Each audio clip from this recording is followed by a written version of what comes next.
Usa ang kumpirmadong patay samtang naugdaw ang 260 ka mga balay sa dihang gilamoy sa kalayo ang ilang Pinoyanan sa Sitio Asinan, Barangay Kasanyangan dito sa Zamboanga City kaganihang kadlawon. Sa mga Facebook post, gisaysay sa mga silingan sa mga nasunugan nga natugaw ang katulog sa mga residente dihang kalit miulbo ang kalayo. Ang Sitio Asinan anaa sa dapin sa baybayon o coastal area sa syudad.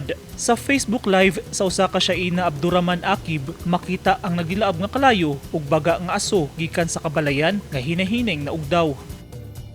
Sa laing video nga kuha sa usa ka may harantilya, makita ang halos nalukop na sa kalayo ang kabalayan nga naa sa lugar. Paspas nga mikanit ang kalayo sa kabalayan, kay sagad nga maakini sa light materials kun mga kahoy. Subay sa report sa Bureau of Fire Protection Zamboanga, alas 4:27 sa kaadlawon dihang nagsugod ang kalayo nga miabot sa ikatulong alarma. Alas 6:33 kaganyang buntag, gideklara kining fire out sa mga bumbero.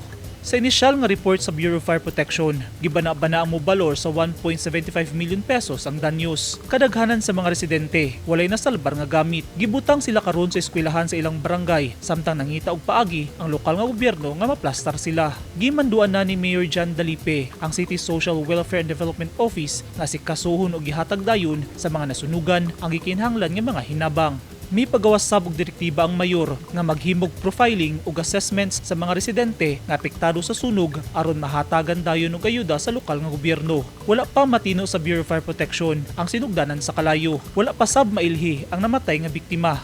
Padayon pa ang investigasyon sa panghitabo dili kini ang unang sunog nga nahitabo sa Zamboanga City sa kasamtangang tuig.